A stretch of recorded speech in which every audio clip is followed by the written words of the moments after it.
Yeah. And hang on.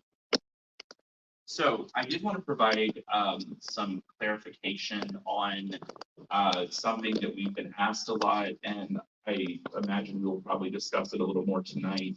But I do want to clarify House Bill 1639, which is arguably the most controversial bill of this anti-LGBTQ legislature, that is the biological sex affidavit bill.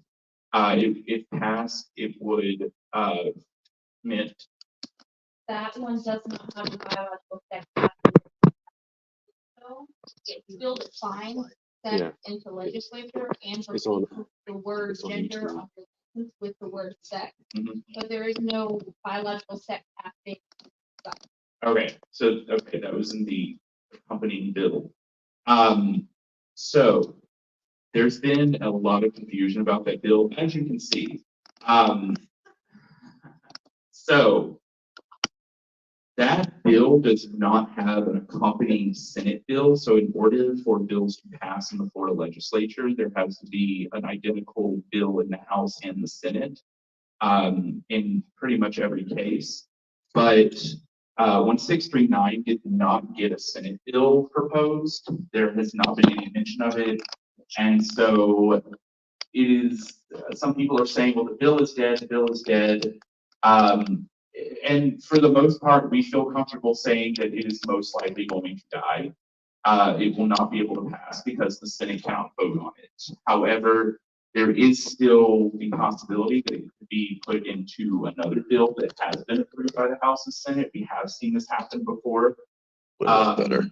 Yeah. But we did want to provide some clarification on that. We made a post today that kind of got some tension in the comment section from people. And we did want to say that it is being voted on in the House tomorrow. And you can call your representatives if you'd like. That would be Alex Andrade and Michelle Salzman. You can just call and express your disapproval, but it is very likely going to pass on party lines. However, there is a lot of speculation, and this is coming from myself and also from Equality Florida, that this bill is not going to be passed because it does not have a Senate accompanying bill. So just wanted to clarify that. And yeah. So, yeah. So this is the Q&A link. It goes to something called Slido, which is an anonymous poll site that you can use. If you would like to submit a question to us anonymously, we can answer that at the end, or if you just want to raise your hand and talk out loud, we can do that as well. And we are streaming on Twitch, so if people want to YouTube, we're streaming on YouTube. So yeah, so I imagine we'll probably have some questions there too. But yeah, if you want to scan this QR code real quick and post a question, we will answer them at the end of this talk. They're also in every slide. They're in every slide. Yeah. Yep. So, so the first one we wanted to talk about is House Bill 1, Senate Bill 1788. This is a social media use for the minors ban.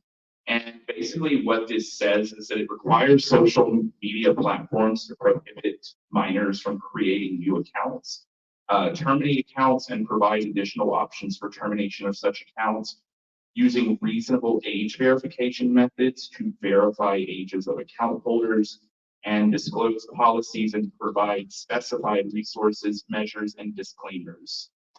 It goes on to say that it authorizes DLA to bring actions for violations under Florida Deceptive and Unfair Trade Practices Act, provides penalties, provides for private causes of action, and provides certain social media platforms to become subject to the jurisdiction of state courts. So, in essence, what this means is that this would prohibit minors 16 and under from being able to create new social media accounts. And I know that some people have raised the question of, well, what does this have to do specifically with LGBTQ people? Well, those of us who are millennials, Gen Zers, maybe even some of the later Gen Xers know that a lot of us came to forge a queer community, become part of a queer community through social media as children. I know I did. I imagine most people in this room probably did as well. So this would prohibit anybody under the age of 16 from being able to sign up for social media. And it would also allow these certain social media platforms to become subject to the jurisdiction of state courts.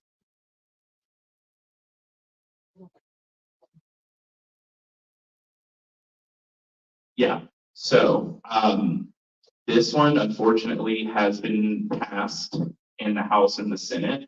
It has been presented to Governor Ron DeSantis. He has yet to sign it, but we speculate that he will. And it would go into effect July 1st of this year. So, oh my God. So yeah, this just kind of clarifies some of the things that I just said. Social media platforms establishing an age verification system. Social media sites already have age verification systems. However, this one would just be subject to the jurisdiction of the state of Florida. So HB 1135 is, or Senate Bill 1238 is considered the anti-grooming bill. To clarify on this, it creates an offense of lewd grooming. This would be pretty having a bit over this. Well, I can include other points here. Okay, thank you. So it's an anti-drag bill, basically criminalizing lewd grooming as a second-degree felony. This would target grooming content punishable by up to 15 years in prison under a felony charge. So to clarify on this, this would, if a minor is seen at a drag show or is exposed to a drag show, the person putting on that drag show would be subject to a felony charge, a second-degree felony punishable by up to 15 years in prison. So with a lot of these bills, this is intentionally vague. This allows any content deemed sexual by a prosecutor and seen by someone under 16 to be considered grooming. It defines grooming as preparing or encouraging a child for sexual activity through overtly sexually themed communication. The big concern behind this, again, is that Florida GOP is more and more equating public displays of being queer to grooming, equating drag shows to grooming. And so this bill is directly targeted at pride festivals, at drag shows, anything where the state of Florida deems it is sexual in nature, it defines that. But I'm sorry. So I'm Shannon. I didn't say that. I made this PowerPoint. But as HB 1135 is one of those bills, it does have a Senate accompanying it. I'm pointing at it. Y'all know what I'm looking at. Right here. And it has moved in February, but as you can see, the Senate bill hasn't moved as much as the House bill. And if we're going off of one HB, how it is with HB 1639, then effectively this bill is dead. I wouldn't say it's effectively dead, but Because there's still time. There is still time, but okay, I wasn't raised in Florida, and I don't know how many of y'all know how a bill goes through Florida. Does everybody in this room know how a bill goes through Florida? Okay. So it has to go through 3 subcommittees, and the subcommittees have to vote on it. They're allowed to amend it, they're allowed to change it, but they vote on it. And if it passes through that subcommittee, the first one, it goes to the second one, it goes to the third one, and which subcommittee it goes to just depends on the bill. And once it goes to those 3 subcommittees, then it goes to the floor of the House or the Senate, whichever one it is written in. And once it's voted on with them. So this one right now is passed, the House bill has passed through its 3 committees, and it is on the calendar to be read, voted on in the House, but in the Senate, it is still stuck in a committee.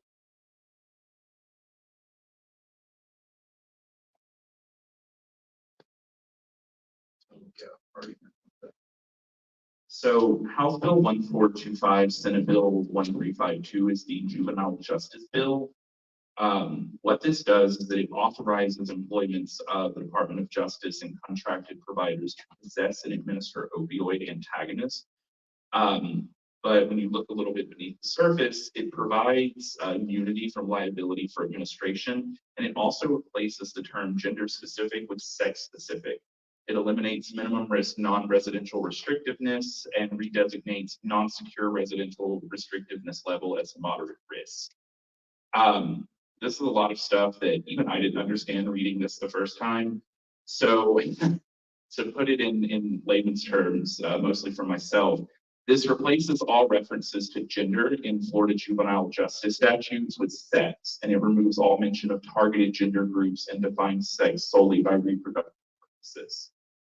So in juvenile halls, they would become segregated based on sex, solely defined by reproductive purposes. So if you take a 14-year-old trans girl who goes to juvenile for any reason, whatever, she is going to be put in the boys section. Is the best way that I can explain that. Yeah. So in terms of this one, it has passed in the House. The Senate bill, again, it's still just being read. So a lot of these bills in the Senate are moving along very slowly from what we've seen, but this has passed in the House.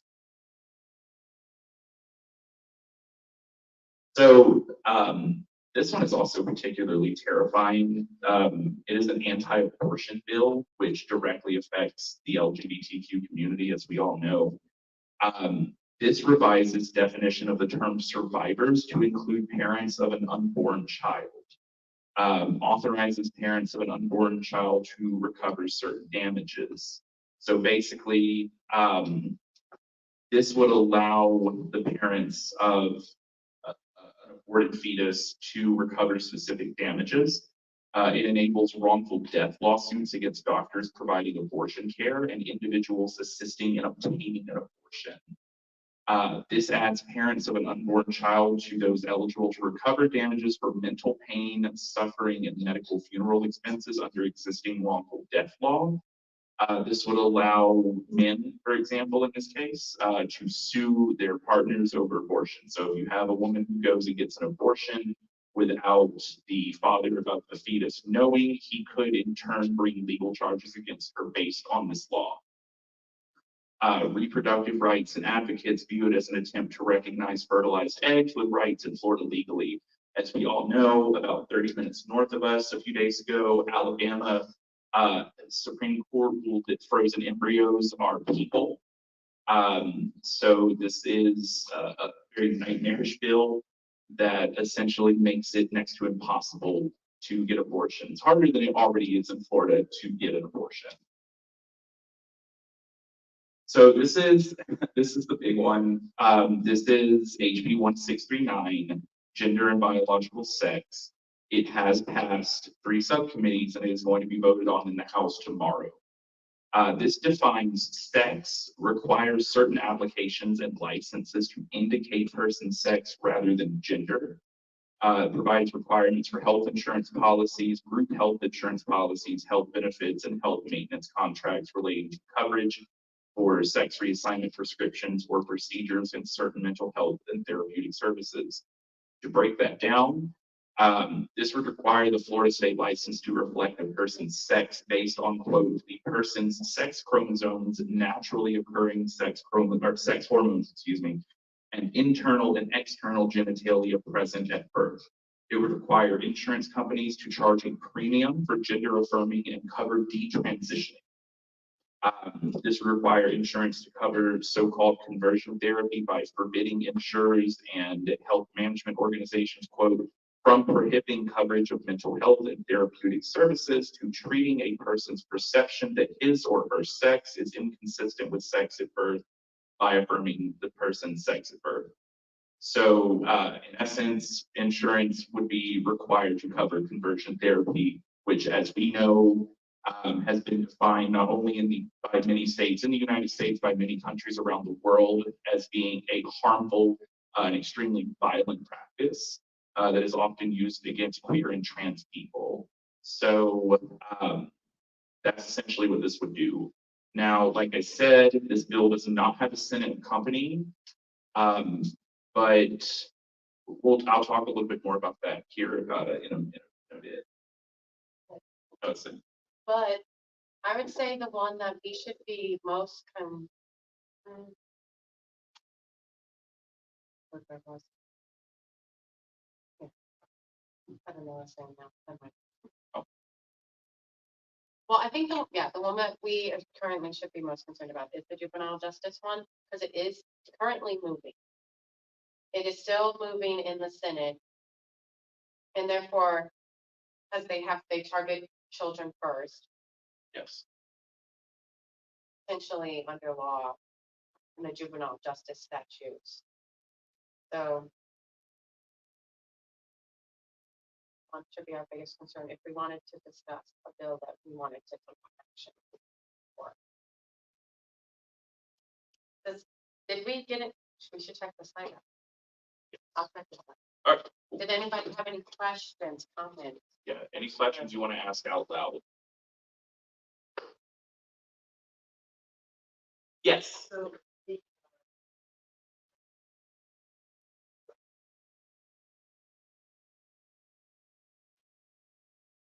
separate by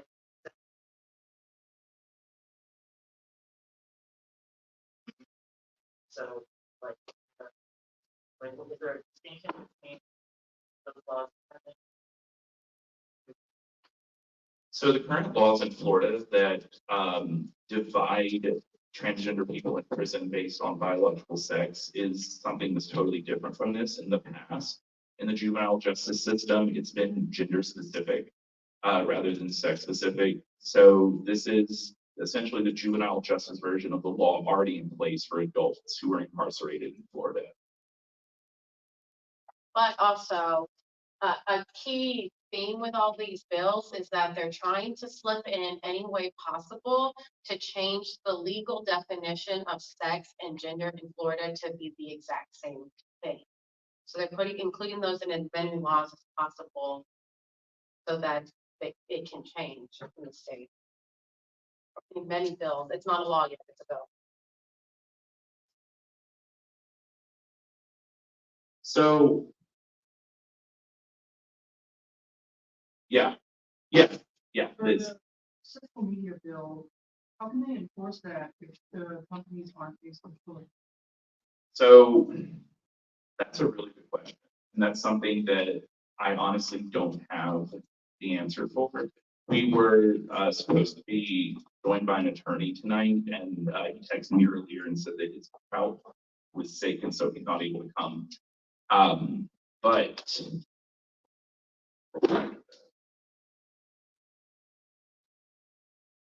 so there's not really a way to hold the social media companies to do that.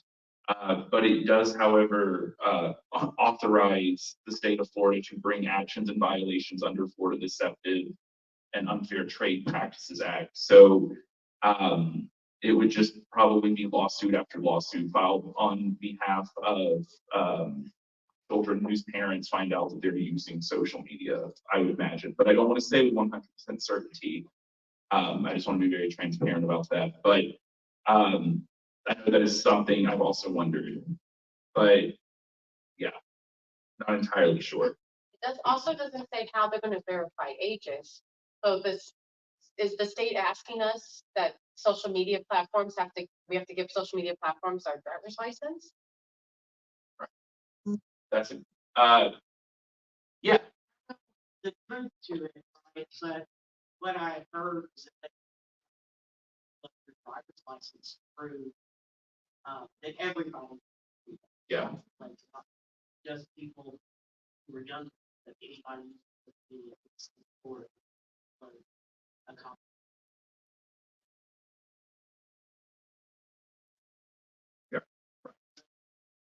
Well, the important part of that is reasonable age verification method. So it's gonna come down to what does the state of Florida view as reasonable verification method.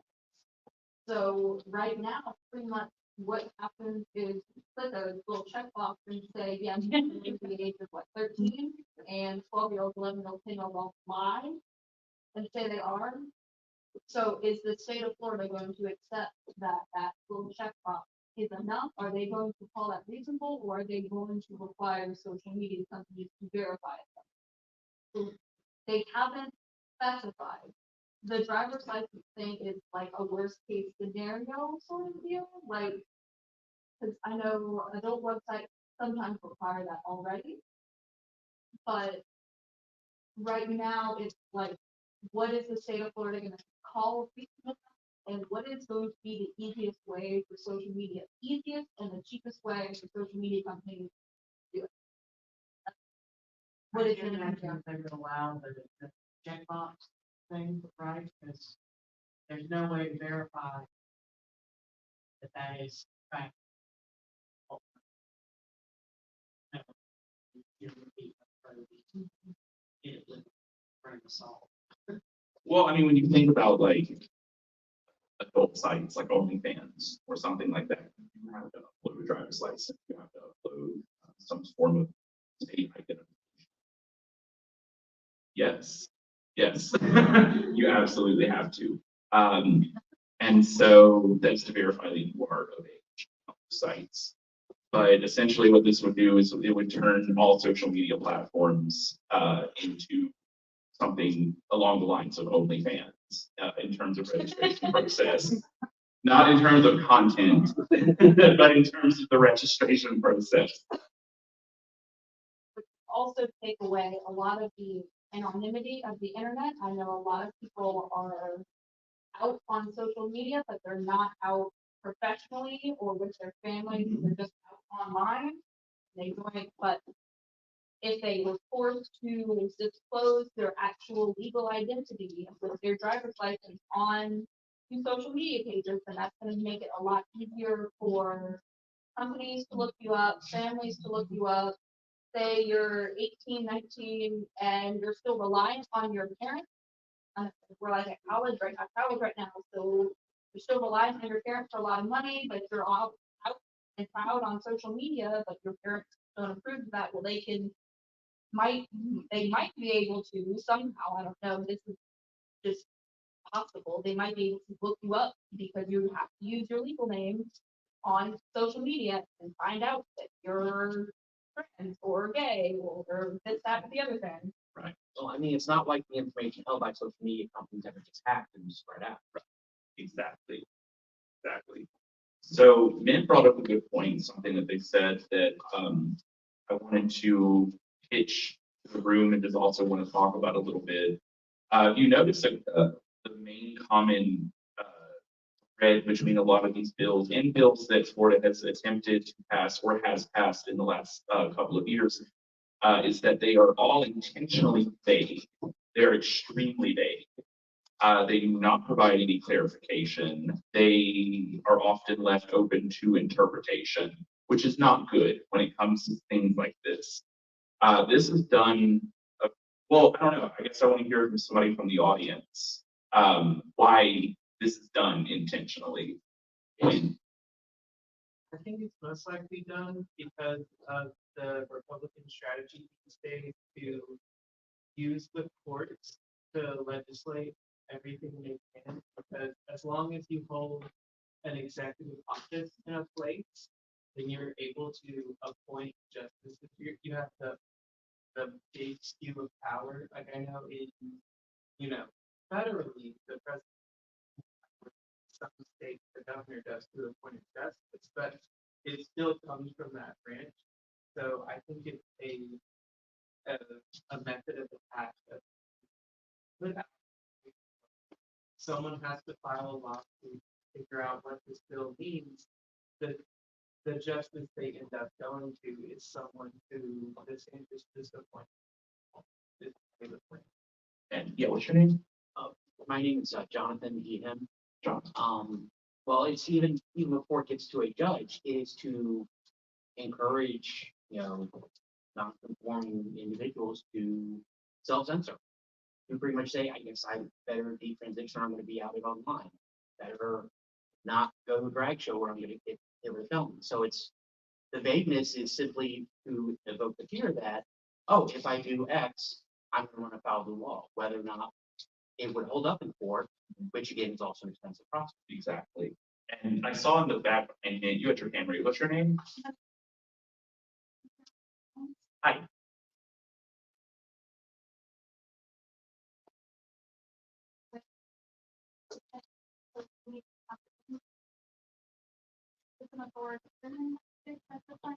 I mean, see that.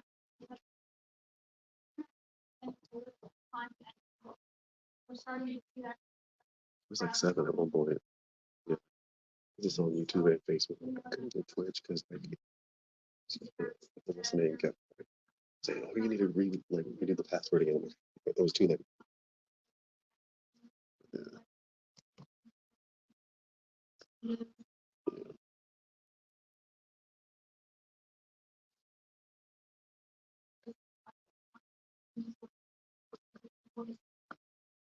Right. Thank you. Thank you. I appreciate that. Perspective. Yeah.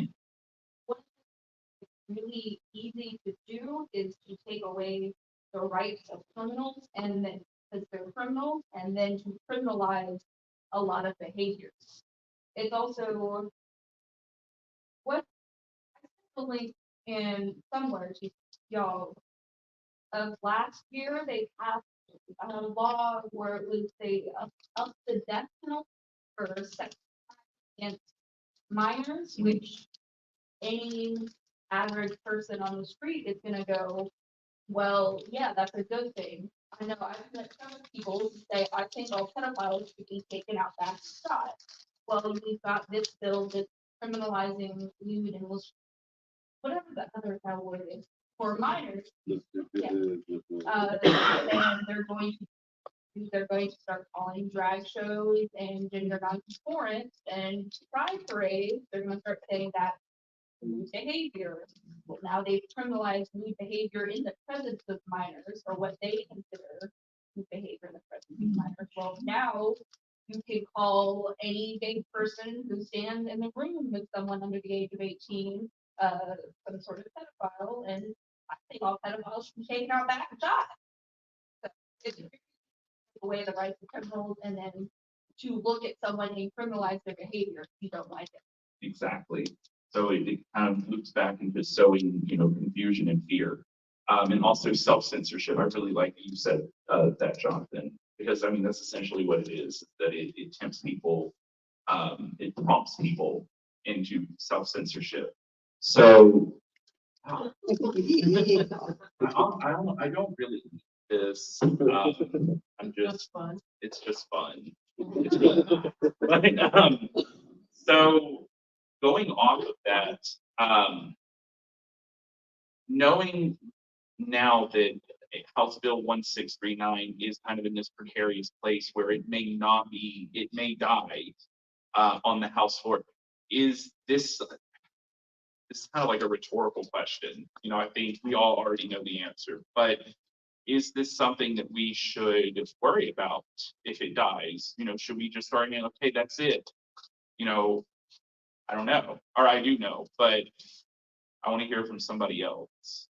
I'm very interactive when we do these, y'all. Sorry, if you don't like to talk, I'm the worst person to host your event. Jay. I feel like even if one particular bill or the other is like we're seeing a system of targeting these groups, a system of oppression showing itself. So even if one bill that's particularly problematic dies, like I don't feel like we can really relax. Like that's why we have groups so we can tackle it when with foods per se. So like take it, as a group effort because that's what they're doing part of it. Exactly, Chiara. I think there might be like a little bit of a mock daily on where like, the complete psychopaths like undrawn and falseness they want to pass like the hurt trans people act, right? But a lot of these other bills, it's like, okay, so I'm still, okay, I'll admit, I'm actually more worried about the 1/6, the other one people were saying that there's not gonna go. Just a quick aside, I'm still worried about that, like, and like, I'm gonna be calling, leaving voice messages, I would encourage everybody else to do, like, fill their inbox. Make it impossible for them to function. But, I kind of feel like, it's like, okay, so the kill trans people fail. This is still draconian as well. So I think, I don't think we should, I think we should, like, we should. Yeah. Yeah. Mint.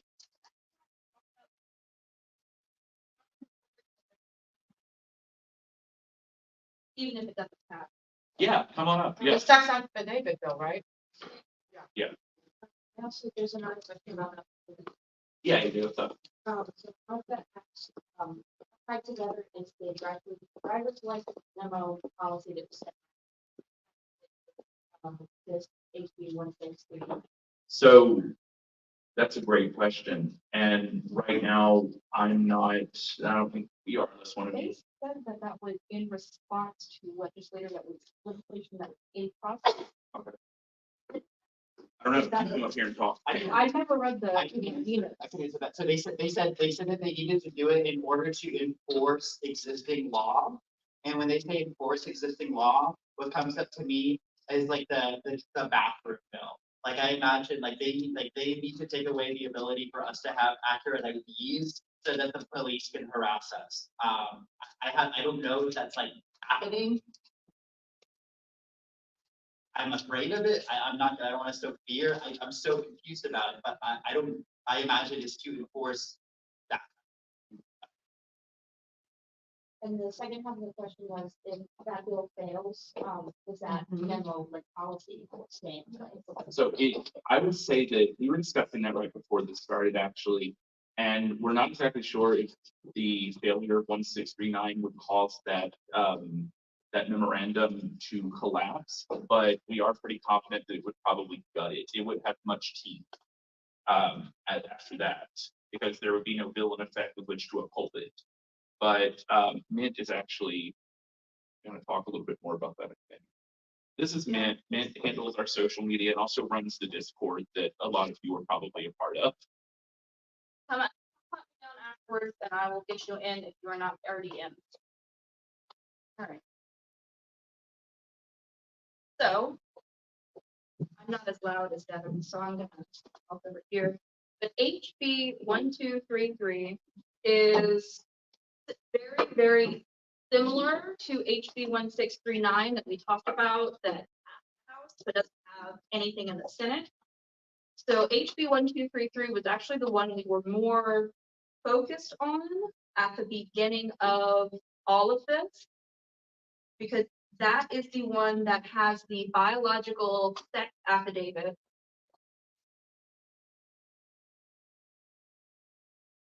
that everyone would have to sign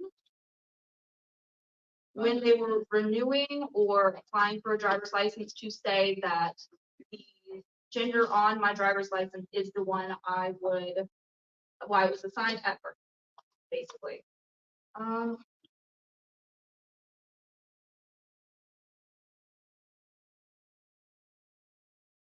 There we go. But it is the Biological Sex Act. You can see that its related bills is 1639.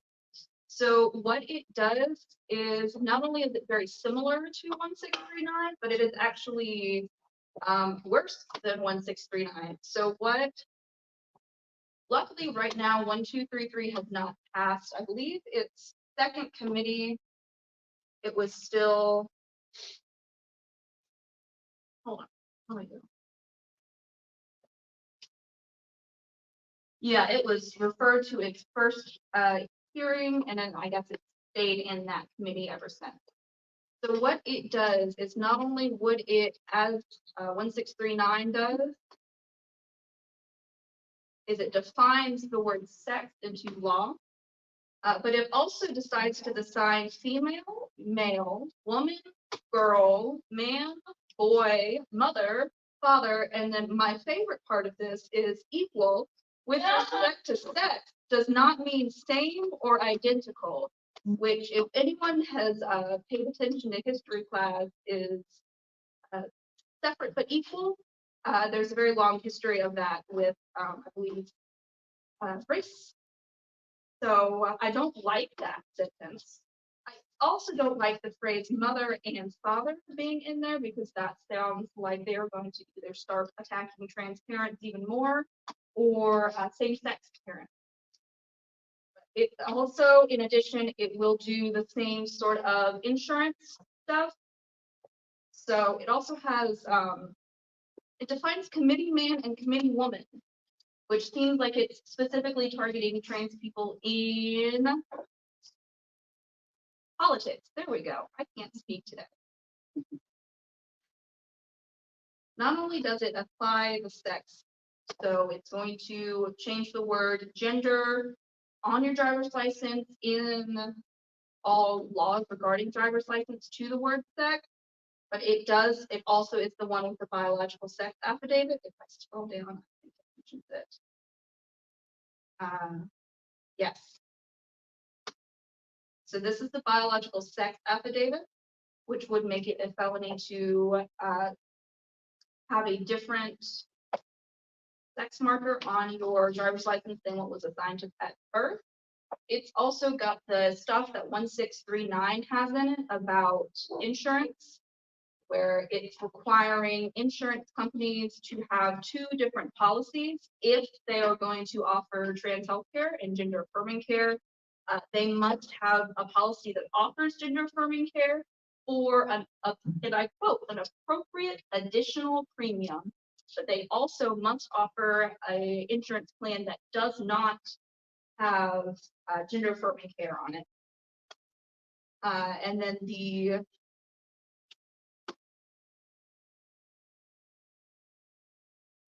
conversion therapy, it must cover conversion therapy. It may not cover conversion therapy. So you can see here. It also must, all policies that cover gender affirming care must cover detransition, which isn't a bad thing, but I don't like what it's in there. So it's just 1233 has everything 1639 has in there, but basically worse. So it did not make it as far as 1639. As I said, it died in its first committee. It's still sitting there. I believe it also does not have a Senate version, much like 1639 did. Or maybe it did. Oh no, that's references. But yeah, it's something I can see happening. Like they're gonna try and bring it back next year if we don't do anything. So we've gotta GR ahead. This is the first thing about committee members. The way I understand that would be like, if you're, say, like a trans woman who gets elected to the House of Representatives and like you get on a committee or whatever, they're gonna call you like the gentleman from Pensacola. And they're gonna like mandate that. As far as the conversion therapy, what I'm really concerned about that is like, I don't imagine like someone's gonna get like, oh yeah, I'm gonna try out conversion therapy. I imagine that this would be used, It's gonna be for used a lot more parents for to minors. abuse their children, through the state. And then so I would strongly recommend, let's give them, I'll call all these committee members, sign up their number. Well, another way it's going to be used is if you get your health insurance through your work. I don't know if, I will admit, I'm not entirely 100% on how that works, but I know that if your company's like paying part of your health insurance, I don't imagine they're going to go for the more expensive option that covers gender affirming care.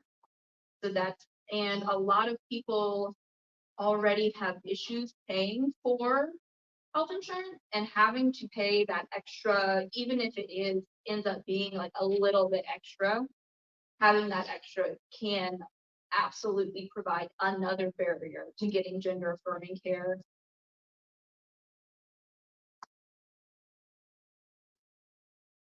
Oh, Yeah. what's up, Deb?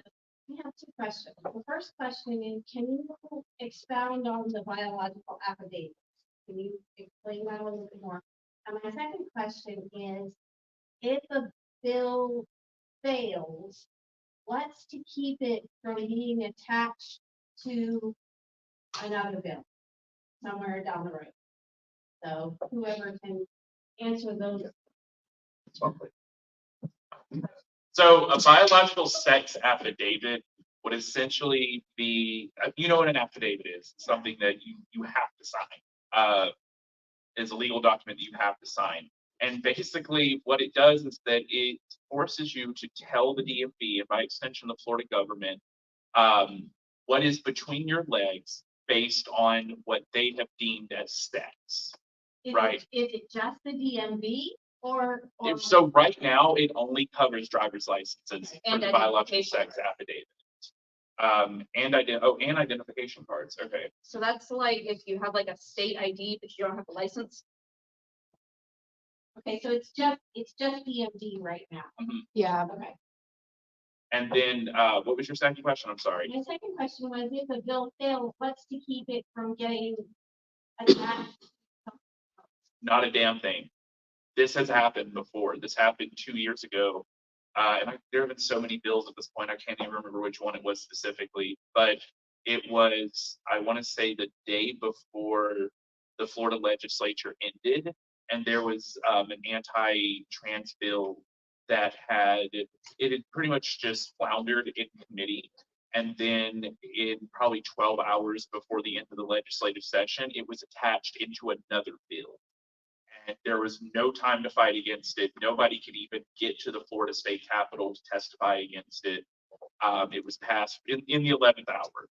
And I can't even remember what bill it is at this point because there have been so many. But there is absolutely nothing stopping them from doing When that. does legislature end this year? March March 8th. 8th. So it ends in 10 days. So it's on the one hand, it's like, oh, good, only 10 days left. But then on the other hand, it's like, oh, shit, 10 days. Yeah, and they still haven't passed the budget for the year. So they still have to talk about the state budget, but they have these bills that the House is trying especially to push through. And also, the thing about bills like 1639 and 1233 is that it sets an incredibly dangerous precedent. We've heard over the last year that Florida, Texas, and Oklahoma are now being called testing grounds for acts of extreme cruelty against transgender people. The LGBTQ community as a whole, but particularly transgender people. So this sets a very dangerous precedent, not for the risk of this returning next year, which it undoubtedly will, but also going to other states such as Texas, such as Oklahoma or Idaho. I'm trying to think of other red states that are not necessarily in the South, but it sets an extremely dangerous precedent. Because if people know, if other politicians in other states see that, yeah, it didn't get signed into law, but like the whole House passed it, then they know that they have a chance in their House and in their Senate to get something similar passed. So these bills are dangerous, even if they're not in any sort of law, because it sets a precedent. It sets an example for other extreme acts of violence, state sanctioned wise from other states. Can I see my phone, please? So, 1233 would also change the word gender to sex in regards to discrimination. yes. AJ. Monica asked, if we've heard if the Biden administration has responded to request to block this memo to the federal bill. As far as we know, there has been no word from the federal government, from Joe Biden. Joe Biden just kind of keeps offering thoughts and prayers over social media.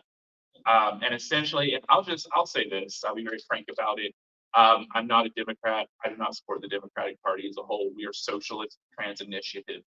And we have seen in the past that the Democratic Party often uses these things as sort of bait to get us to vote for them in elections. So Biden could have codified Roe v. Wade into the Constitution at any time before it was overturned by the Supreme Court, and he did not. Biden could execute executive orders, but he has not because he's counting on our votes in 2024. This is a tactic often employed by politicians, especially in election cycles, as we're seeing right now, to get us to vote for them because they're saying, well, if you vote for the other guys, they're going to keep doing this, but if you vote for me, I'm going to do this. But then we vote them in office. I don't vote them in office. Other people vote them into office, and then they don't do it. Chiara. Yeah.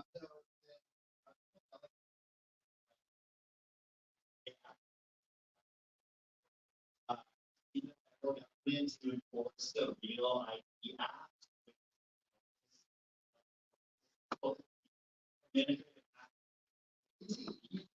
Violates federal law. So they have asked to do that.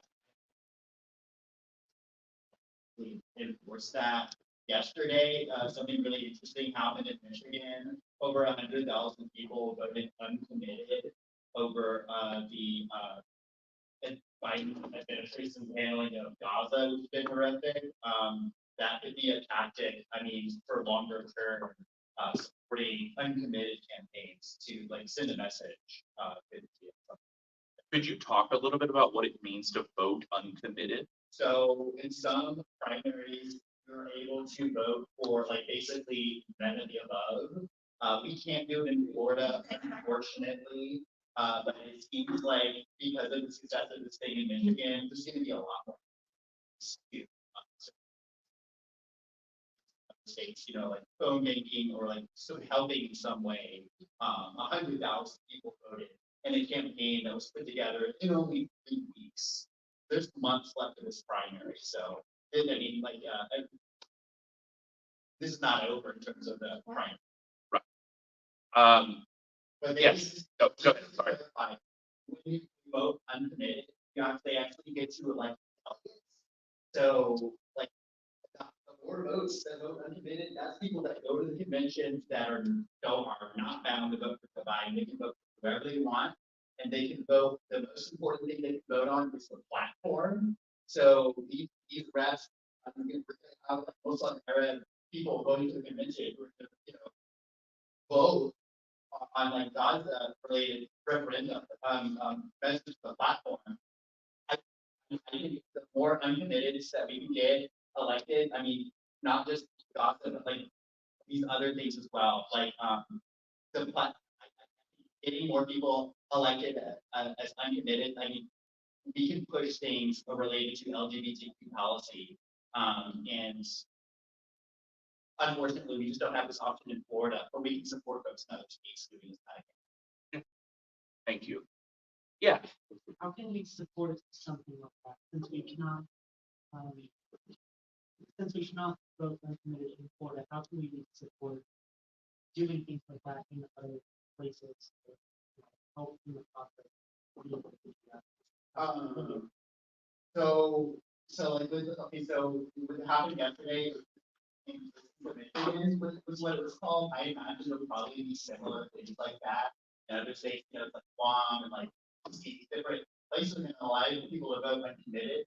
I imagine you'll start seeing more like things like that. There's like DSA was doing a bunch of phone banks. Look up DSA electoral. Stuff like a couple months as those campaigns like start moving. But phone banking is super effective. Like it's super effective. Have a conversation with someone and flip them to like voting. Like it's Yeah. Thank you. So one of the other questions I had that I wanted to put to audience is in regards to some of these laws. What are some noticeable moments of intersectionality that you see here? And intersectionality, what I mean is multiple forms of oppression or marginalization. Often when Strive and we do hold the view that a Black trans woman is marginally the most oppressed person because she is Black, she is transgender, and she is a woman. So in regards to intersectionality, I guess, what are some things, how do these bills affect people at an intersectional level? Not just the LGBTQ community, but people of color, disabled persons, because these all intersect in some way. Well, the ID is a super great example of it, because like, you know, the cop can ask for your ID, and you gotta show it to them. What it says on there can be really impactful. I mean, like the black trans woman presents an ID. Able to be able to present an ID that says F, it's gonna say him now. And that is like, I mean, that's subjecting people to like state violence. And what's your name? Another thing is that, someone who's cis but does not pass as their sex could give some sort of law enforcement their ID and it'd be like, no, you're not. And they can get into trouble with that, with having to like prove that they are who they say they are. Yes, and we've seen that happen multiple times, especially with the rise of all of these bathroom bills over the past few years. I think one of the noticeable examples that I can think of, which happened last year, I believe, was that there was a cisgender woman who was a very butch lesbian who was attacked in a women's bathroom because they thought she was a man in a women's bathroom, and cops had to come, and she was like, "No, I'm just really butch." So we already see things like that, but now it adds that it's legally protected to be able to do something like that. AJ, thank you. Oh, I just wanted to raise the point that, like, I mean, I'm sure we're all aware that disproportionate like rates of incarceration and bills like this will, like you said, just give like even easier ways to imprison black people. Yeah. So one of the bills that we didn't talk about in the slideshow that is actually mentioned in our zine, just specifically for this reason, is something called Senate Bill 1708. It does not have an accompanying bill in the House, but this would prohibit any sheriff's department's public safety program from focusing on a, quote, limited group of persons based on, it's on page 12, persons based on characteristics such as a person's race, religion, ethnicity, national origin, sexual orientation, or sex. Now, what this means, first off, I want to say this, Strive, we don't like the cops. We don't fuck with the cops. Pretty much everybody who knows us knows this. However, in some bigger cities, you will find that the police departments have an LGBTQ liaison. They have some sort of program to train police officers to handle queer and trans people better, to handle people of color, to improve these relations. This would effectively outlaw that. Not that we would put any faith in the police to begin with, but this effectively allows for indiscriminate open seasons on nationally oppressed persons, on persons oppressed based on gender and sexuality. Yeah, what's your name? Hi.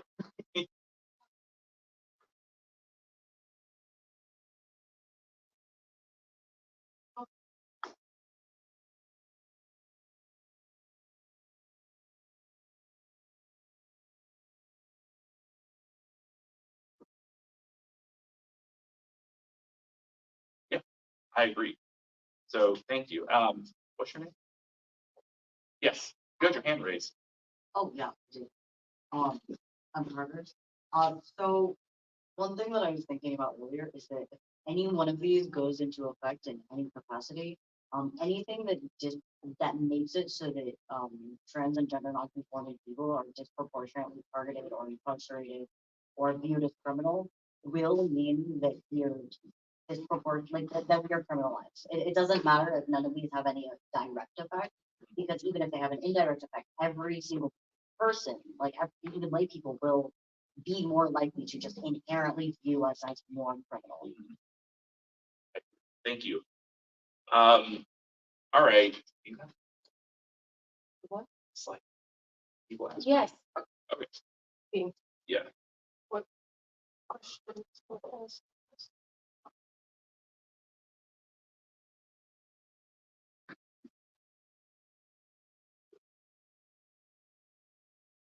1 second, go. Is there any way that we can try to fight these bills with full amendment? Is my understanding, based on conversations with Senate leaders, that all the 22 anti-LGBT bills in the House are dead on arrival in the Senate. It's gonna make it up. I'd like to mention right now, anyone whose gender marker does not, who's changed their gender marker does not need to surrender their license, and they should not be able to be charged. Oh, yeah. I guess somebody was worried that, you could go. Right now, if you've changed your gender marker, you do not need to surrender your license.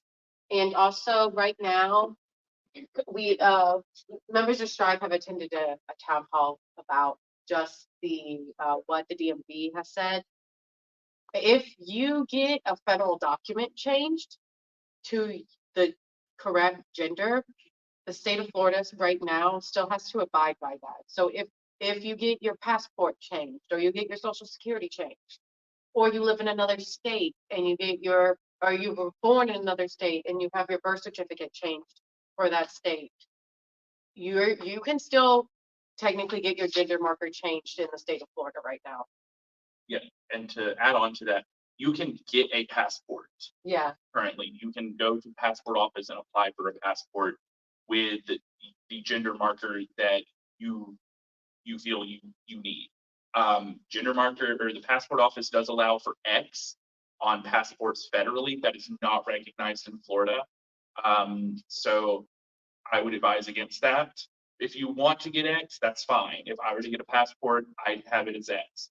But a passport is a federal document. So if you are a transgender man and you go to the passport office and you get your passport and it says male, and you take that in front of a judge when you are applying to change your name, that is a document that the state of Florida has to honor. None of these bills, none of these memorandums have attacked passports yet. I say yet, but that's what we're recommending right now for people, is to get your passport. If you don't already have it, or if you do already have it, go ahead and get your gender marker changed on it. And then that is a way that you can get your name changed. That is a way that you can get gender marker changed on a driver's license. So yes.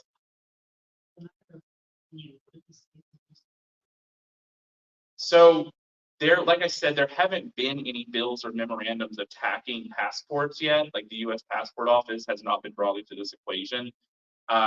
And with the state of how things are right now, it's not really a matter of if, but a matter of when. So if people were to come to us and say, should I do this? We would say yes. We would say yes, do this, because you can apply for a passport. I don't think it's lost my train of thought. It's a federal document. So it goes above state in that regard. Yeah, and we had people that have asked us about out of state stuff, and if it's state that does it, yes, get it changed. And then that information is what you are bringing to the DMV. Yeah. Your social security will have your correct gender if you're from out of state, and your birth certificate will have the correct gender if you're out of state. So if you're from, I don't know. Well, mine is New York. Yeah. I So have New York social security. So yeah, we had somebody in Strive meeting ask about New York driver's license, because you can have your gender marker changed still in New York. So if a trans woman, say, gets her gender marker changed, she's from New York, and then she moves to Florida for reasons unknown to me. The state of Florida, and she wants to get a Florida license, then the state of Florida has to honor that. Because at that point you are attempting to go above federal, and that's going to result in a whole shit show that state departments like the DMV are not going to want to mess with. So if you're from out of state and your gender marker and your name has already been changed, it is okay if you want to get a Florida license. And passports right now are we're still firing on all cylinders with passports. Jonathan. Sort of just to expand upon your point, this goes back to those of your civics. supremacy clause, which we have in the Constitution because the Articles of Confederation didn't work out. If you listen to right-wing media, a word you're gonna start hearing more and more is nullification, which is, oh, at our state, the federal government is not holding up its end of the bargain, not doing well. Therefore, we have the ability to override the federal government. It will not hold up currently in courts, but, you know, just like other things get floated out there just to see how it works, nullification is getting a lot of,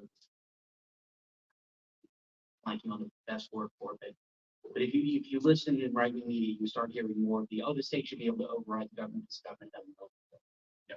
So that would be the path that this would have to go down before we have to start worrying, but it's at least out there. Right. Thank you. Yeah, what's your name? Lexi? Lexi? Yeah. Hi. So, like all the things that specify sex, like they all think there's, like, let's not forget there's intersex people who, like, so sometimes there are words like acceptance for intersex people, or, about surgeries where they say, oh, but it's, you're not allowed to get different surgery if you're trans, but they're gonna enforce it on intersex children especially. So is there anything about like intersex people in these bills, or is it just kind of ignored? 1233 would make being intersect a disability. An individual born with a medically verifiable diagnosis of a disorder in sex development must be provided legal protections and accommodations afforded under the Americans with Disability Act and applicable state law. That's 1233 though. I don't know if it was not mentioned in 1639, and I don't know if it was brought up in any of the other bills.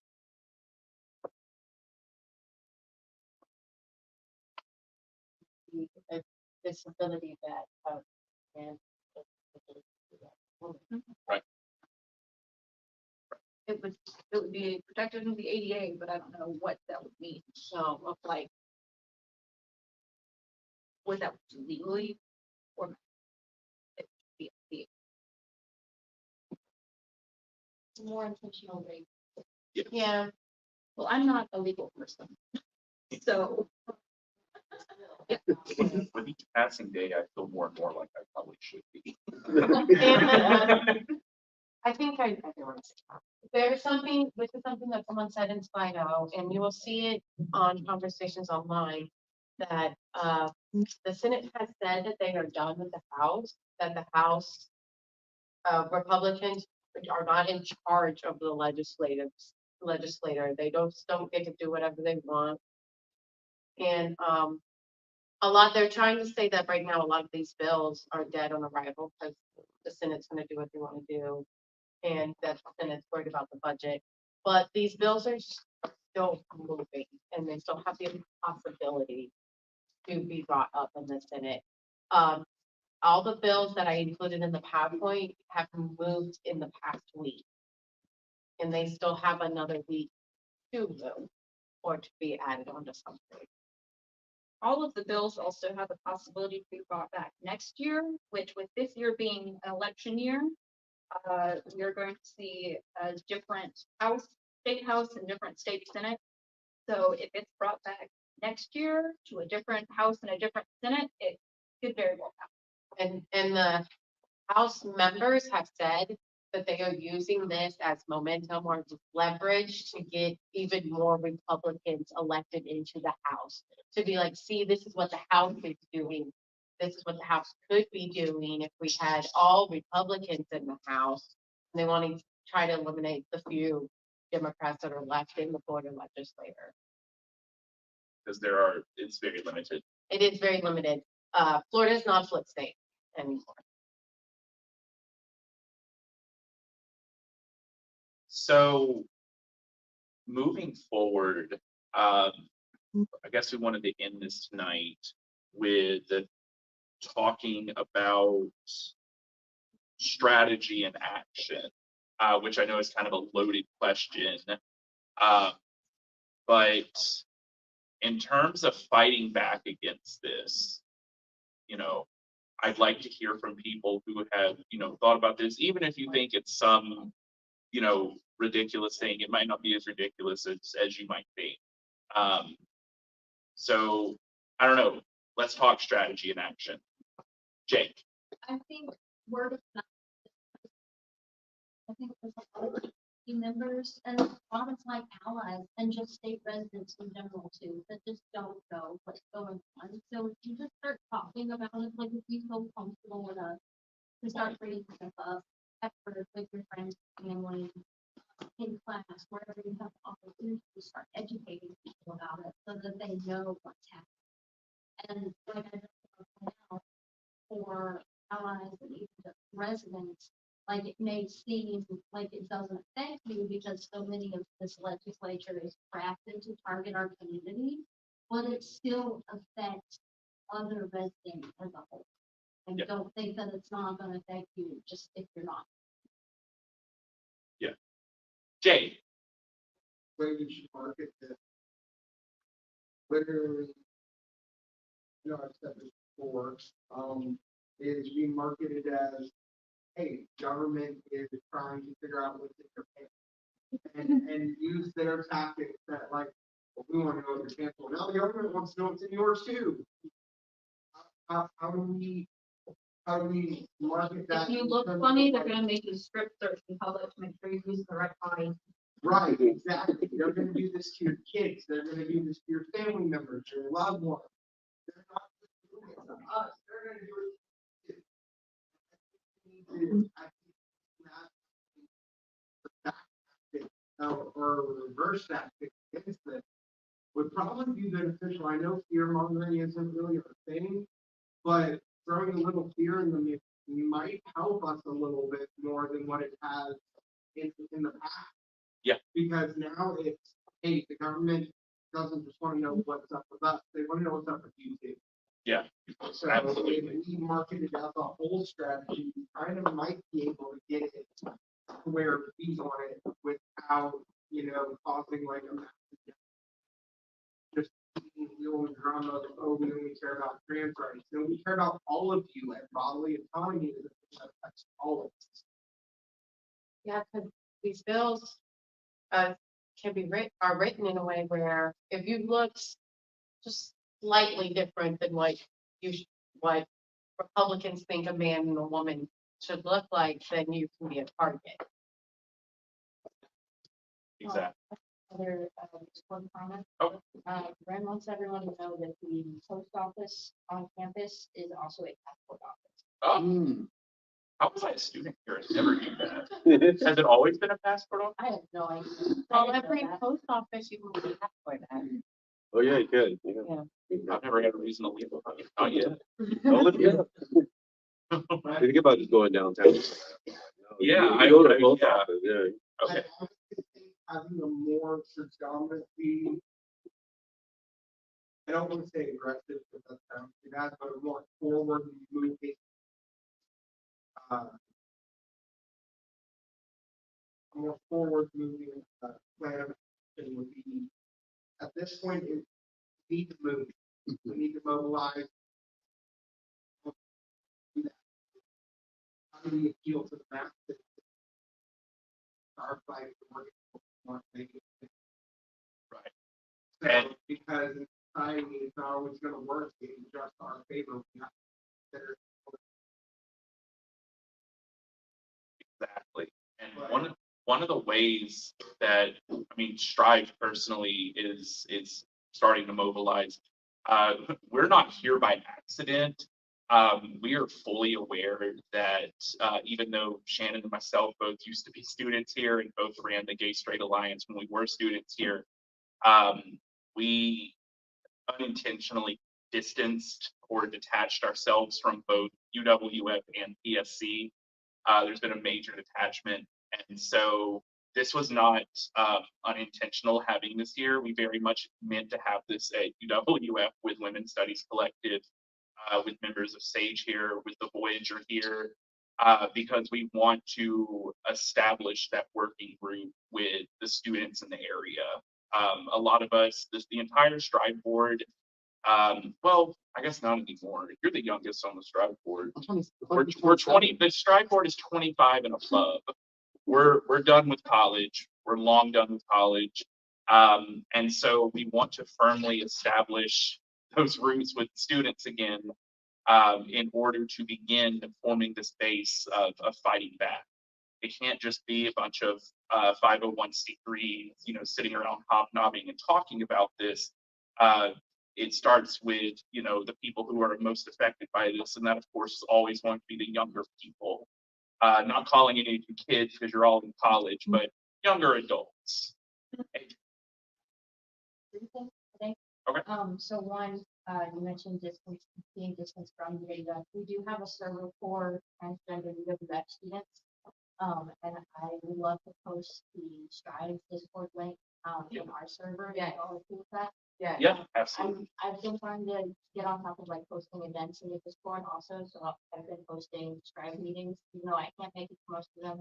I want our community to know about them because we do have a really strong trans community on. The second thing I had, do you have? No, No, I'm just saying, I'm ready to go on a spell about just this game. sentimental that we Um, were going but- through it. We didn't have like at the big, we didn't have a big trans community when we were going through, that's when I was going. But, anyway, that's how old. Anyway, go on. Thank you for your patience. That was one. It's, you all have mentioned like calling our representatives and stuff. Are there other ways that we can apply the representatives? Email, you could write a letter. I've heard is good. Gives them like a physical stack. They have to look at the physical stack of people, not only like self about it, write a fucking letter in 2024 that when the post office and failed it like, oh, you can email them. Anyway, that you normally would reach out to the person. And as we establish working connections with groups like SAGE and Women's Studies Collective, we want to start mobilizing in the streets again. That's something that we did a lot pre-COVID and even a little bit into COVID. But a lot of people, especially after 2020, 2021, people got protest burnout. Okay, I got it, you got it, a lot of people have it. And so we want to be able to have that solid base again. I know in the other half of Florida, I know in Tampa, Orlando, Miami, and Jacksonville, I believe, there was a coordination among LGBTQ groups for transgender people to stage die-ins at their DMV last month, or a few weeks ago, excuse me. I keep thinking it's March. A couple of weeks ago. So to have that level of coordination, that's like 500 miles. There's no reason why we also can't have that, but it has to start with connecting with each other, sitting down and strategizing a plan. What are some beneficial things for college students to be able to do right now? What are some things for LGBTQ organizations like Strive to be doing? Everybody has a place in mobilization and fighting back. It's just a matter of sitting down and hashing out what that place is. Jake. And the thought, like talking about mobilizing, and yet we, the other thought comes up, resources. Yeah. I believe that Tribe could at least start trying to do a bi-monthly fundraising event. Every 2 months, we need to try to start putting something on, get our numbers up, get something that, even if it's just a handlebar, literally, because what we did with that closed drive, a lot of people knew about it. It took a lot to get people in there. A lot of people donated, not a lot of people showed up. We were hoping. But I think if we actually did something like that, monthly, where we could just, do like little pop-up market, stuff like that, queer business, come out.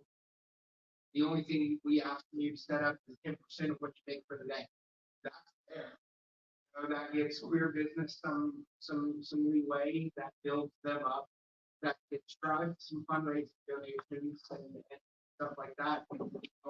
We might push that on it, but if we do a pop-up market like that, that's like a vendor fee instead of like, hey, donate. Yeah. But we do need to start figuring out resources before we can mobilize much further. Right? Yeah, sure. Yeah, you may hear this said sometimes, but it's really true. There's a difference between organizing and mobilizing. Organizing is really hard. I mean, trust me, it's really hard. But like, we need to be ready in the future for moments like this, where like we can't start from like ground zero like now. Like we got to be ready for like next time. So then we come into next time like on the ball, like knowing all this legislation and having like connections and things ready for people to do. Unfortunately, we're not going to be able to do like I would guess what might be like the most effective things right now, which would be in Tallahassee. Like if you look at the amount of people in this room, if a good contingent of us were in Tallahassee, we could be thinking a lot more strategically, like like kind of like mapping out these representatives, finding out like the most vulnerable ones on these bills, like the more moderate Republicans that kind of care more about the economy than just hurting people. And like making arguments to them, be like you're gonna kick all the workers out, all the low wage workers that you want so much. You've already caused a teachers crisis, and all this legislation, it's counterintuitive, it's hurtful. So I think one of the things that you really need to do longer term is get firmer roots in Tallahassee, whether it's like other organizations, whether it's our organization with like an affiliate or something, so that we're like ready to go. I don't know if it's possible, but keep your eyes out and look for it. If anyone can find like a bus to Tallahassee, share that with Strive so we can get it out there. Like if we could find, if it's possible to get a contingency out there, I don't imagine it is, but that would be really effective if we could have some folks there. That would be really important. But definitely like thinking in the long term, so that when we come at these fights like in the future, we can win like without a doubt. I still think we can win now. I think like the big question now is like we got to think about like who are on these committees for some of the bills that are like locked up, and we got to hit them. We got to hit them hard and not and like we can make economic arguments. We should talk about like our own lives and what this means to us, growing up in Florida or whatever it is. And then broader than that, I mean letters to the editor. Like if you're like burning with passion and you've been thinking of like all the different ways like this is wrong, write it up. Write it up, get it published, and folks will share it. So I don't know, maybe that was a little rambling, but yeah, I think we're here thinking about the long term. Yeah. AJ. Also about the long term and short term, like, so right now, if we're trying to call or write letters or any of that stuff, to our representatives, do you guys have any resources that we can share on like how to do those things effectively? And you don't have to answer that full of links right now, that's okay. But just, I think that would be something that would be good to share. And then for the long term, maybe like a seminar or something on. Yeah. That's a good, I mean, I like that idea a lot. Professionalism with the lawmakers would probably be the topic. Yeah. It's how you moderate your verbiage in order to feel in a society that is majority dictated by office there. Yeah. Orchid. Hollywood. Hey, Hollywood. So, anyway.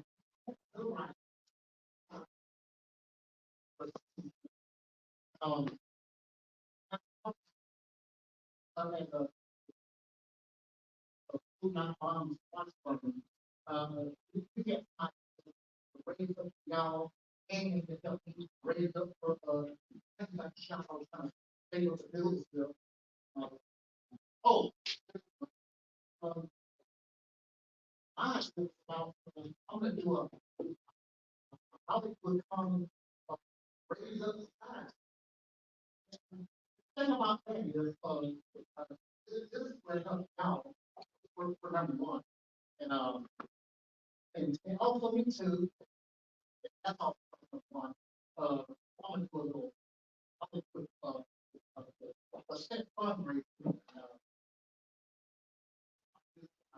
Loans, so I can-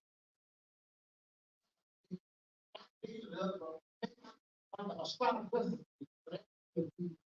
Listen Yeah. together.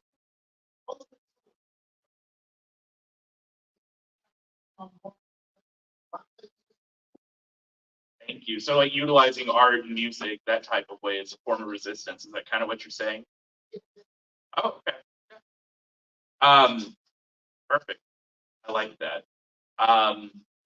So does anybody else have any questions, Shannon? I want to add on to something the part. Oh, never mind. Yeah, choosing art and music to resist, but also building up our community and connecting with everybody in the community. Like we know Hollywood because of Food Not Bombs, and Food Not Bombs is in a trans advocacy group. They feed people downtown in Pensacola. And all it's a connection of groups that are called the same thing, but they're not really connected.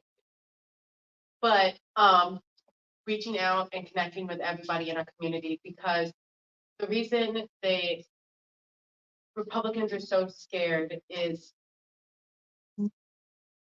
community makes us stronger. Community makes us better. When we understand each other and we understand how unique and different we all are, that makes us all stronger, right? I mean, you hear this, I teach little kids. You learn this as a little kid, like everybody's unique and different, and that makes everyone wonderful. And it's good to be unique and different. And if as I'm trying to get as we need to connect with our community and build each other up and build everybody up and connect in as many ways as possible. Use intersectionality, connect as many different links that we can so that we can build everyone up. And building people up is how one of the ways that we can prevent this from happening. Yes.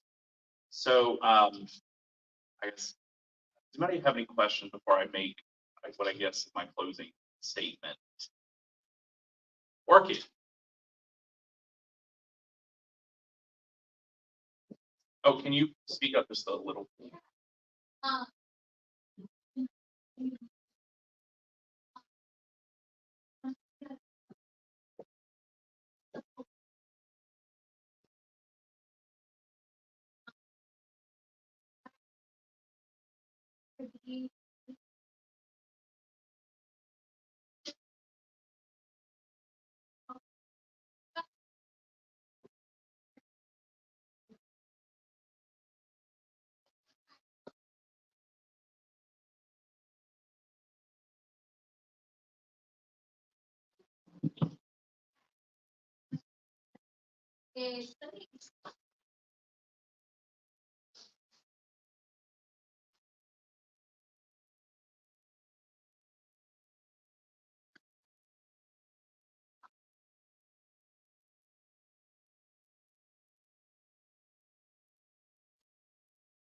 So We'll answer that.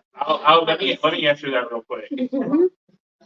So I keep going to that mic like I need it. But so Strive is not a 501c3, which I know has been a controversial stance that we've taken for the last 7 years now. Sunday's Child, we do know them. We have a lot of friends in their organization. And not to humble brag, but I am friends with the president of Sunday's Child, JC. But Sunday's Child can only, because they are a 501c3, they can only grant funds to other 501c3s. And for political decisions, we have opted not to become a 501c3. However, we are exploring alternatives around that I won't get into here because it would just bore the living shit out of everybody. But there are alternatives that we are looking into, trying to get grants, trying to get funds of any kind that can allow us to do more things like this, to have a space for us. But the 501c3 path is not one that we have opted to go down. And in fact, one of the other bills we didn't talk about tonight, because it's essentially, it's not going to pass, but it was one that was very serious. That was House Bill 599, Senate Bill 1382. It's on page 7 if you're looking at this. It would end all LGBTQ or allied nonprofits in the state of Florida because it would ban any sort of inclusion and diversity training based around sexuality and gender. And obviously, if you have a 501c3 that is LGBTQ centric, it is rooted in inclusivity around sexuality and gender. So right now, a lot of LGBTQ nonprofits in Florida, including Equality Florida, are feeling the heat of this. It doesn't have any teeth, but like we just been talking about for the last little bit, that doesn't mean it's not going to come back next year. Yes. So the reason to not be a 501c3, we feel even stronger in because of that bill. Yes. And we also would love to come and help Sage or the Women's Studies Collective talk about things. And because the reason I am still in Pensacola and still doing activism is because when Devin was president of the GSA here, we had really robust discussions about gender and sexuality and communism and lots of conversation. And Devin and I both are not from here, but we have been here for a long time after college. It is our home. And we feel really strong about Pensacola. Yeah, we do. I've lived here for 12 years, basically, almost getting close to half my life. Hang on, Jade. So I did want to say something. Actually, you know what, Jade? Yeah, because I'm going to close after this. So go ahead. No, and honestly, a lot of people and the students who are here tonight, with that, they have been here yet. For those who don't know me, I am Jade. I'm the event coordinating director on the Fourth Tribe. Well. I myself am not from here. I'm just Baltimore, Maryland. I come from a state which is very inclusive. I did not know there's sexual bias like that in Florida. How was I?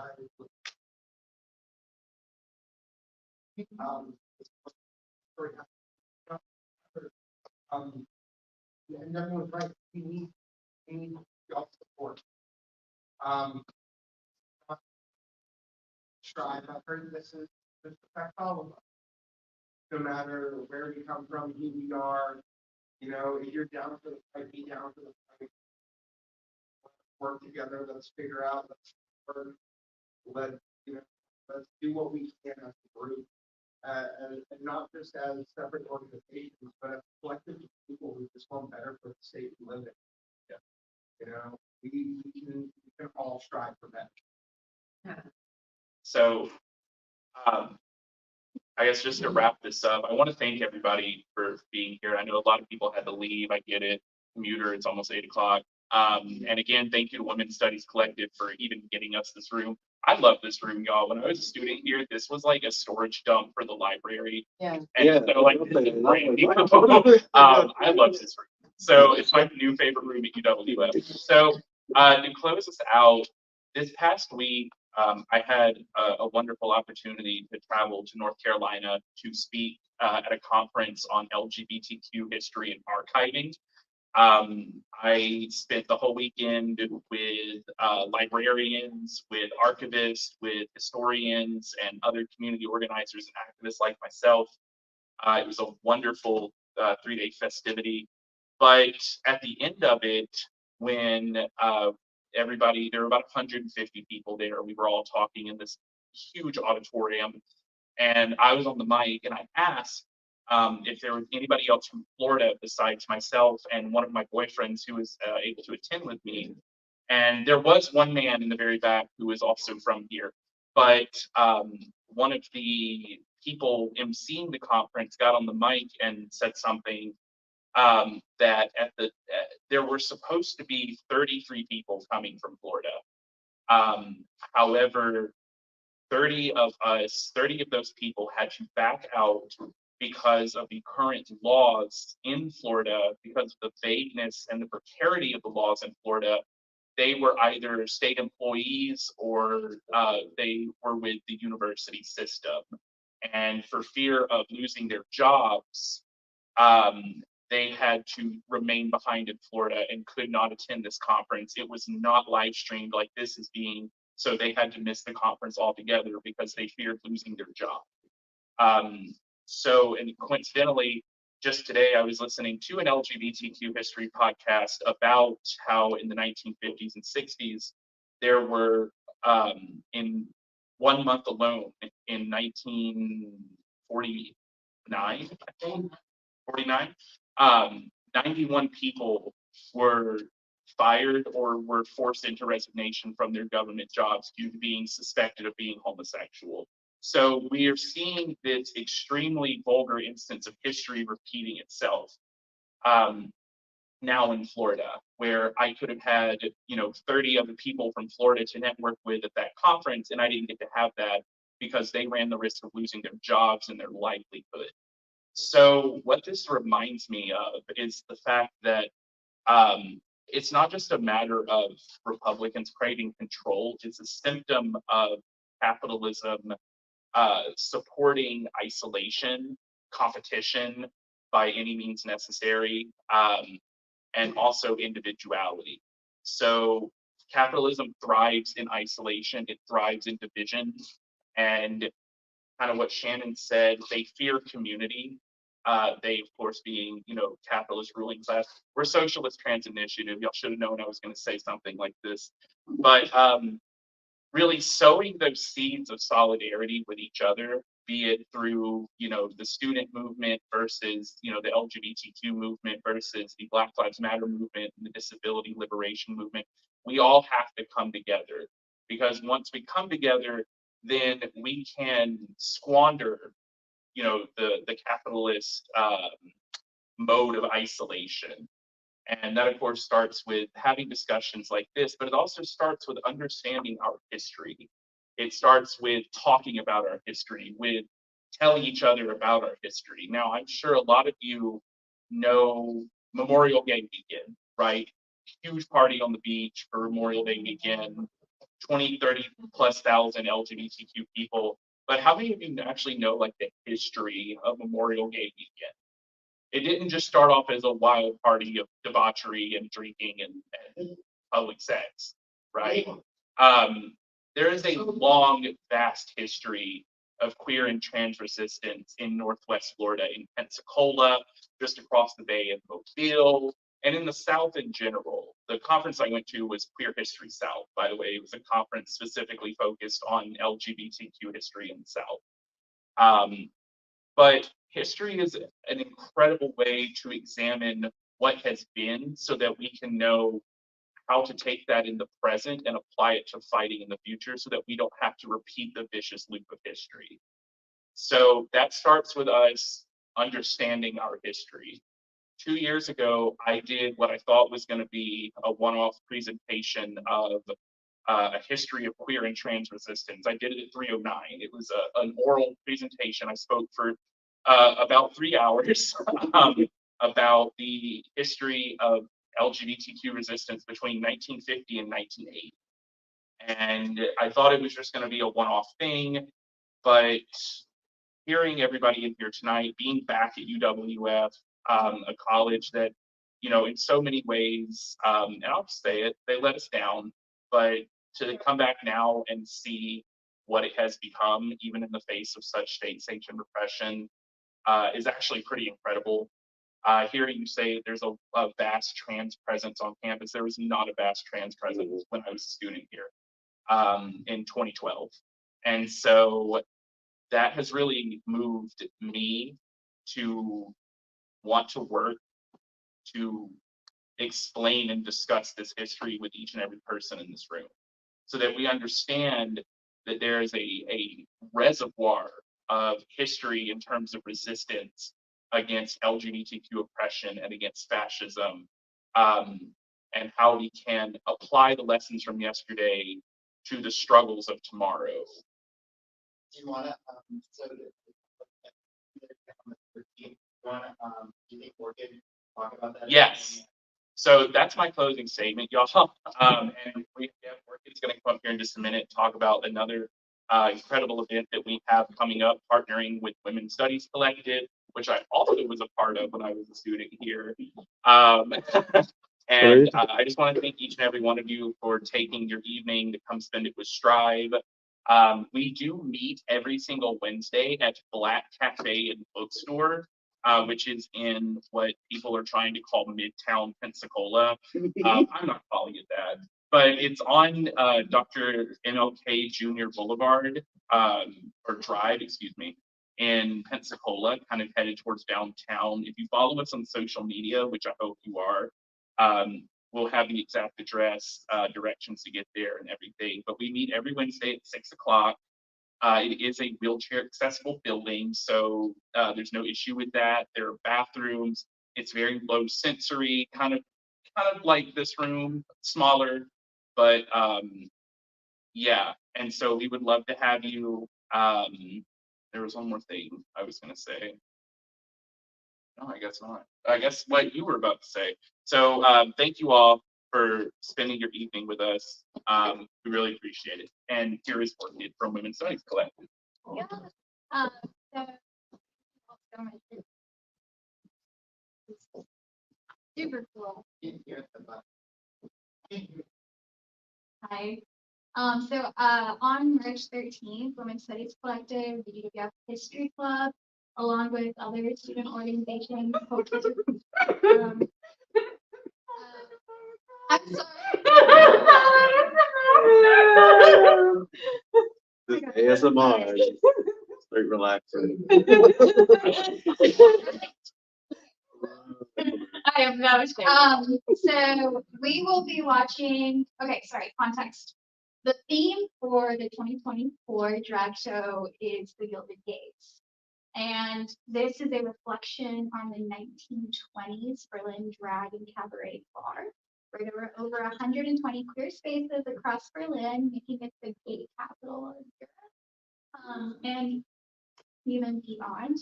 And it was at the height of the Weimar Republic. There were a lot of democratic rights being spread out to people.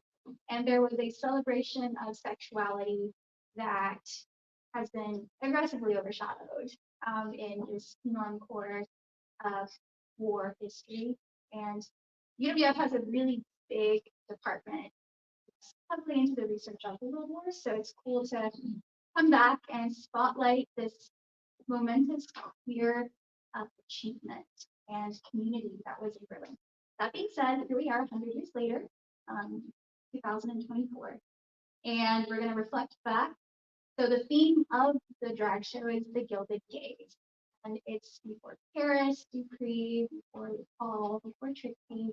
There was this community in Berlin. So on March 13th, we're going to watch this documentary together. I'm still finding a place. I could not get the copyright, so I can't show it on campus. So it'll be off campus. And it would be so cool if you come out and it's again that community exchange, education exchange, knowledge exchange between UWF students and members throughout Pensacola. So I'm gonna play the trailer right now.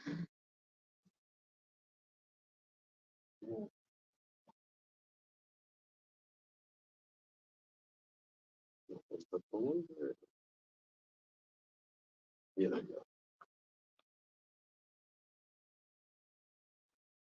You are coming up the streets. You see a building on the corner that has a fantastic sign out front, and it says, "Here it is right."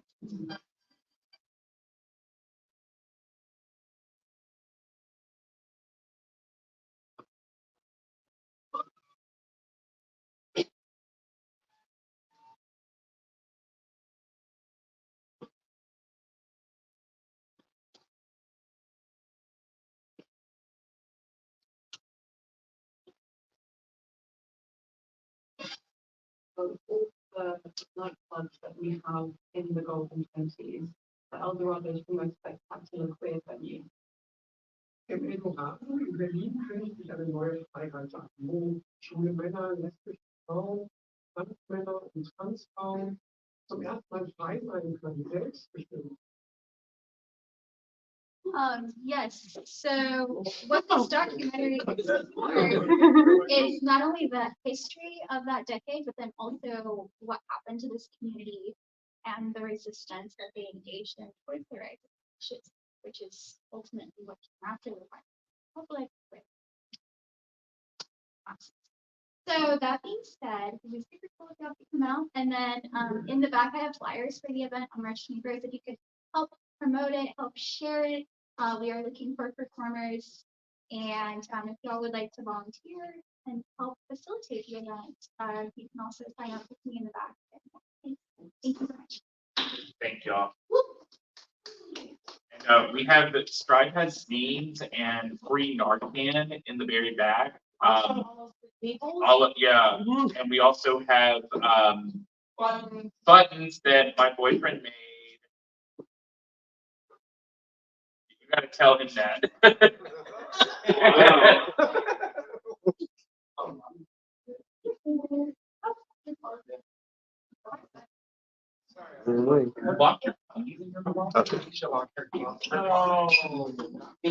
Okay, cool. Oh, even, oh, wow. I didn't see Scott on there. Okay, cool. So thank y'all for coming. This will be recorded on YouTube for tell people that. Just tell like it. I couldn't get it on Twitch. It is on Facebook, but it's also on YouTube. So I will reshare the YouTube clip or the YouTube link in the Facebook, and then I also will. Yeah. Hey Scott.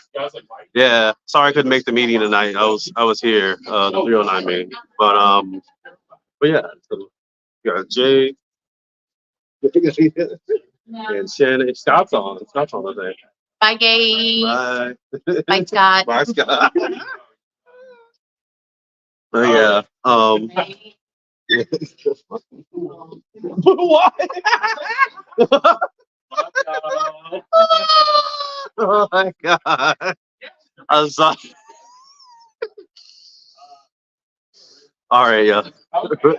We'll see y'all. Like I said, it'll be on YouTube and also it's on Facebook. I'm sure y'all watching on the Facebook. So but yeah, see y'all next time and thank y'all for watching.